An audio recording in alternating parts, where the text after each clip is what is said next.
은퇴 후 찾아온 검은 그림자. 그날은 평소와 다름없이 아침 해가 창문을 비추는 평화로운 날이었다. 35년간 한 회사를 위해 바쳐온 시간이 드디어 끝이 나고 60세의 나이에 정년 퇴직을 맞이하는 날이었다. 침대에서 일어나자 아내가 정성껏 내려준 커피 향이 온 집안에 퍼졌다.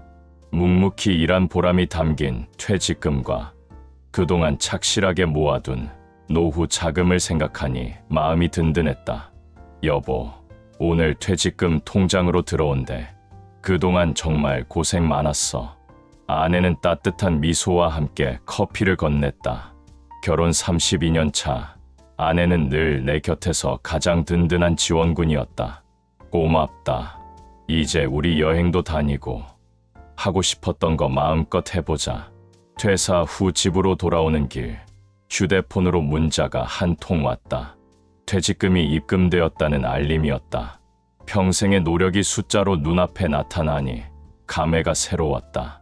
퇴직금과 노후 자금을 합치면 꽤 큰 금액이었다. 이 돈으로 아내와 함께 여유로운 노후를 보낼 생각에 마음이 편안해졌다. 집에 도착하자 아내가 준비한 특별한 저녁 식사가 기다리고 있었다. 소박하지만 정성이 담긴 음식과 와인 한 병. 우리는 오랜만에 둘이서 앉아 앞으로의 계획에 대해 이야기를 나눴다. 여보, 이 돈으로 뭐부터 할까? 제주도에 작은 펜션이라도 하나 살까?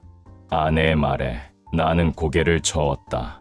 아니, 그냥 은행에 넣어두고 이자 받으면서 살자. 요즘 경기도 안 좋은데 섣불리 사업 같은 건 하지 말자. 바로 그때 휴대폰 벨소리가 울렸다. 화면을 보니 대학 동창인 박 씨의 이름이 떴다. 오랜만에 걸려온 전화라 반가운 마음에 받았다. 어이, 이 부장, 퇴직했다며. 축하한다. 고맙다. 너는 어떻게 지내? 나야 뭐 그럭저럭. 근데 퇴직금 받았어. 그럼 잘 됐다. 내가 좋은 정보 하나 알려줄게. 지금 투자하면 2달 안에 원금 2배는 받을 수 있는 곳이 있어. 순간 경계심이 들었다. 하지만 박 씨는 대학 시절부터 알고 지낸 오랜 친구였고 금융권에서 일한다는 사실을 알고 있었기에 완전히 무시할 수는 없었다. 무슨 소리야? 그런 게 어디 있어? 야, 내가 널 속이겠어. 내가 지금 투자 회사를 운영하는데 해외 부동산 개발 프로젝트야. 지금 들어오면 초기 투자자 혜택으로 수익률이 2배라고. 다른 사람들은 다 뛰어들고 있어. 박 씨의 말은 매우 설득력 있게 들렸다. 특히 다른 사람들은 다 뛰어들고 있다는 말이 내 마음을 흔들었다. 뒤처지는 것 같은 불안감이 엄습했다. 일단 좀 더 자세히 알아보고 결정할게. 그래, 내일 시간 되면 만나서 자세히 설명해 줄게. 자료도 보여줄게. 다음 날 박 씨를 만났다. 그는 고급스러운 사무실에서 나를 맞이했고 화려한 프레젠테이션 자료를 보여주었다. 해외 리조트 개발 프로젝트라며 유명 기업들도 투자했다는 이야기와 함께 지금까지의 수익률 그래프를 보여주었다. 그의 말과 자료는 매우 그럴듯했다. 더구나 오랜 친구가 직접 운영한다는 사실이 나를 안심시켰다.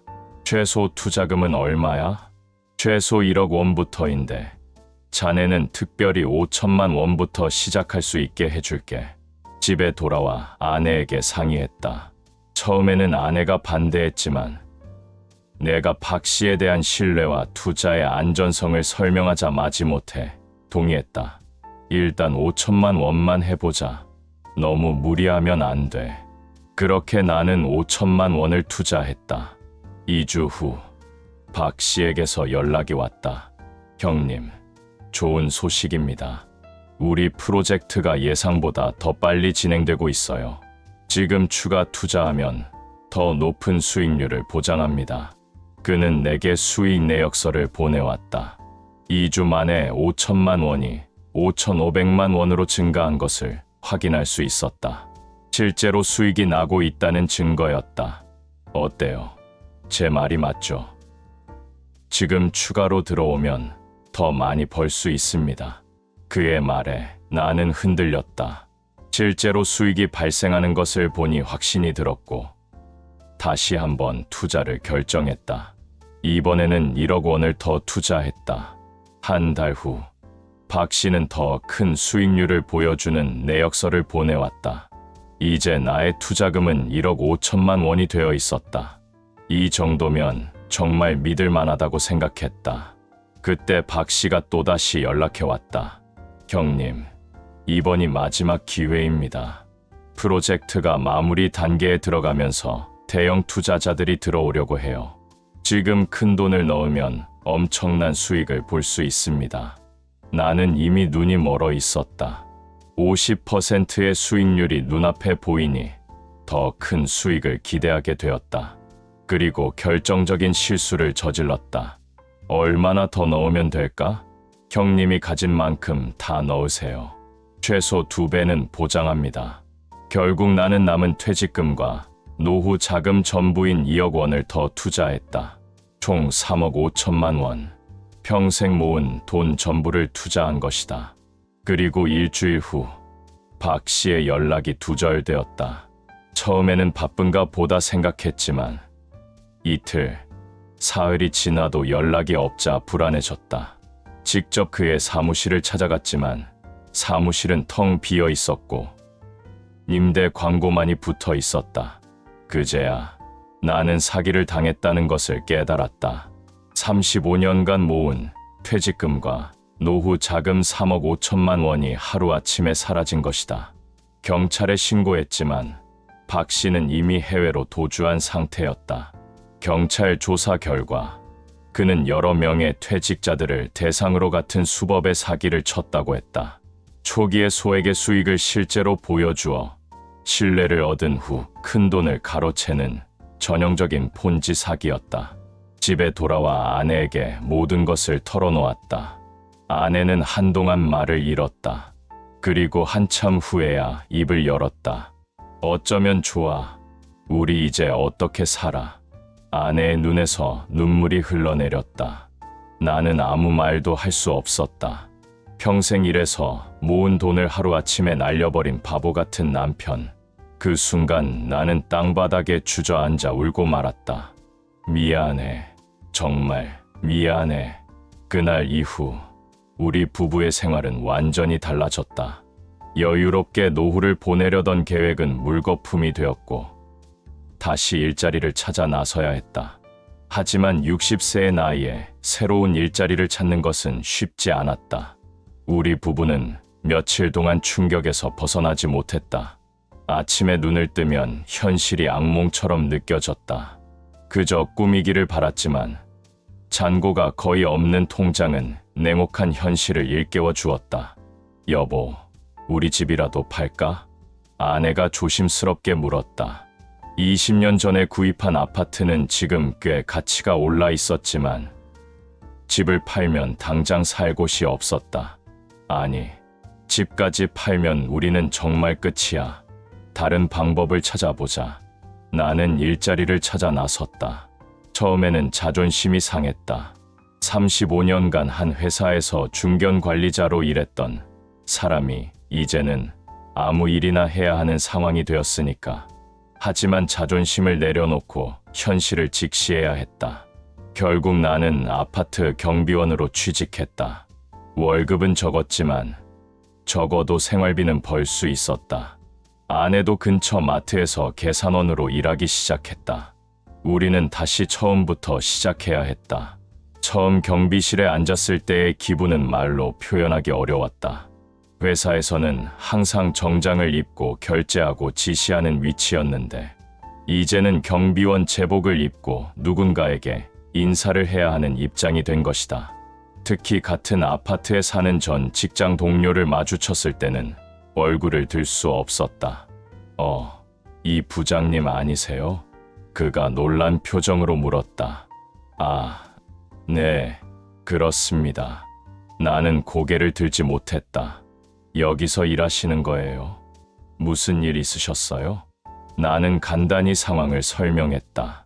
그는 안타까운 표정을 지으며 위로의 말을 건넸지만 그 순간 나는 땅이 꺼지는 듯한 수치심을 느꼈다. 하지만 시간이 지나면서 그런 감정도 무뎌졌다. 살아가기 위해서는 자존심보다 현실이 중요했다는 것을 깨달았다. 매일 아침 7시에 출근해서 밤 11시까지 일했다. 주말도 없이 일했고 그렇게 한 달에 200만 원 정도를 벌었다. 아내도 마트에서 하루 8시간씩 서서 일하며 150만 원 정도를 벌었다. 두 사람의 수입을 합쳐도 예전 내 월급에 미치지 못했지만 그래도 최소한의 생활은 유지할 수 있었다. 가장 힘든 것은 경제적인 어려움보다 스스로에 대한 자책감이었다. 어떻게 그렇게 쉽게 속았을까? 왜 더 신중하게 판단하지 못했을까? 매일 밤 그런 생각으로 잠을 이루지 못했다. 특히 아내의 얼굴을 볼 때마다 죄책감이 밀려왔다. 아내는 한 번도 나를 탓하지 않았지만 그것이 오히려 더 가슴 아팠다. 여보, 괜찮아. 우리 건강하게 살 수 있으면 그걸로 감사한 거야. 아내는 늘 그렇게 말했지만 나는 알고 있었다. 아내가 얼마나 힘든지. 마트에서 하루 종일 서 있다가 집에 돌아오면 다리가 부어 있었다. 그런 아내의 모습을 볼 때마다 가슴이 찢어지는 듯했다. 우리는 생활 패턴을 완전히 바꿨다. 외식은 꿈도 꾸지 못했고 커피 한 잔도 사 마시지 않았다. 집에서 직접 음식을 해 먹고 불필요한 지출은 모두 줄였다. 여행이나 취미 생활은 모두 접었다. 그렇게 6달이 지난 어느 날 경찰서에서 연락이 왔다. 박 씨가 인터폴에 의해 태국에서 검거되었다는 소식이었다. 그가 사기친 금액은 총 50억 원에 달했고 피해자는 20명이 넘었다. 박 씨의 계좌에서 일부 자금을 추적했습니다. 하지만 대부분은 이미 소비되거나 다른 계좌로 빠져나간 상태입니다. 경찰의 말에 나는 희망을 잃었다. 하지만 그가 잡혔다는 사실만으로도 약간의 위안이 되었다. 며칠 후 나는 법정에서 박 씨를 마주했다. 그는 수갑을 찬 채 고개를 숙이고 있었다. 한때 친구라고 생각했던 사람이 이제는 범죄자가 되어 있었다. 피해자들에게 할 말 있습니까? 판사의 질문에 그는 고개를 들고 말했다. 정말 죄송합니다. 처음에는 진짜 투자를 하려고 했지만 일이 잘 안 풀리면서 결국 이런 사태가 됐습니다. 그의 말에 나는 분노가 치밀었다. 변명처럼 들렸기 때문이다. 하지만 곧 그 분노는 공허함으로 바뀌었다. 아무리 화를 내도 돈은 돌아오지 않을 테니까. 법원 판결 후 나는 3천만 원 정도를 돌려받았다. 전체 금액의 10%도 안 되는 금액이었지만 그나마 다행이라고 생각했다. 이걸로 조금이라도 빚을 갚을 수 있겠네. 아내가 말했다. 우리는 투자금을 마련하기 위해 은행에서 대출을 받은 상태였다. 3천만 원으로 그중 일부를 상환할 수 있었다. 1년이 지난 지금 우리 부부는 여전히 일하고 있다. 예전처럼 여유롭지는 않지만 서로를 의지하며 살아가고 있다. 가장 큰 교훈은 돈보다 중요한 것이 있다는 사실을 깨달은 것이다. 건강과 가족의 소중함, 그리고 정직하게 살아가는 것의 가치를 다시 한번 느끼게 되었다. 우리 부부는 이제 작은 것에 감사하는 법을 배웠다. 아침에 함께 마시는 커피 한 잔, 퇴근 후 함께 산책하는 시간, 이런 소소한 일상이 얼마나 소중한지 깨달았다. 또한 주변 사람들의 따뜻함도 느낄 수 있었다. 아파트 주민들 중에는 나에게 따뜻한 말 한마디를 건네는 분들이 많았다. 특히 한 노부부는 매주 집에서 만든 반찬을 가져다 주시기도 했다. 경비 아저씨, 우리 아들보다 나이가 많으신데 이렇게 고생하시는 거 보면 안타까워요. 작은 거지만 드세요. 그런 말 한마디가 큰 위로가 되었다. 세상에는 여전히 따뜻한 사람들이 많다는 것을 느낄 수 있었다. 아내는 퇴근 후에도 주변 어르신들을 돌보는 봉사 활동을 시작했다. 처음에는 마음의 상처를 달래기 위해 시작했지만 점차 그것이 삶에 큰 의미가 되었다. 여보, 나는 요즘 오히려 더 행복한 것 같아. 돈이 많았을 때는 몰랐던 소소한 행복을 이제야 느끼는 것 같아. 아내의 말에 나도 공감했다. 물론 경제적 어려움이 없다면 더 좋겠지만 이런 경험을 통해 삶의 진정한 가치를 깨달을 수 있었다. 퇴직금 사기는 해마다 증가하고 있다. 특히 지인을 통한 투자 권유는 더욱 조심해야 한다. 아무리 가까운 친구나 지인이라도 투자는 전문가와 상담하고 공식적인 경로를 통해 진행해야 한다. 투자 사기의 전형적인 패턴은 초기에 실제 수익을 보여주어 신뢰를 쌓은 후 큰 돈을 유도하는 것이다. 특히 지금이 마지막 기회라거나 다른 사람들은 다 참여하고 있다는 말에 현혹되지 않아야 한다. 지금 나는 아파트 경비실에서 밤을 새우며 이 글을 쓰고 있다. 가끔 입주민들이 커피를 건네주거나 따뜻한 말 한마디를 해주면 큰 위로가 된다. 아내는 여전히 마트에서 일하며 나를 응원해주고 있다. 괜찮아. 우리 다시 시작하면 돼. 돈은 또 벌면 되는 거야. 아내의 이 말이 나에게는 가장 큰 힘이 된다. 나는 이제 과거의 실수를 뒤로하고 새로운 시작을 하려 한다. 비록 퇴직금은 사라졌지만 희망만은 사라지지 않았다. 요즘 나는 아파트 주민들이 건네는 생활 정보나 투자 조언에 더 신중하게 귀를 기울인다. 이제는 쉽게 돈을 버는 방법이란 없다는 것을 뼈저리게 느꼈기 때문이다. 특히 한 주민분이 알려준 소소한 재테크 정보들이 도움이 되었다. 고금리 예금이나 안전한 국채 투자 같은 기본적인 정보였지만 이제 나는 그런 안전한 방법으로만 남은 돈을 관리하려 한다. 또한 노후에 대해 더 현실적으로 생각하게 되었다. 이제는 화려한 노후가 아니라 건강하게 최소한의 생활을 유지하는 것을 목표로 한다. 그리고 그것도 충분히 행복할 수 있다는 것을 깨달았다. 우리 부부는 앞으로 10년 정도 더 일할 수 있을 것으로 예상한다. 그동안 최대한 돈을 모아 작은 전세라도 마련하는 것이 목표다. 큰 욕심은 없다. 그저 편안하게 노후를 보낼 수 있는 작은 공간만 있으면 된다. 때로는 그날의 선택을 후회한다.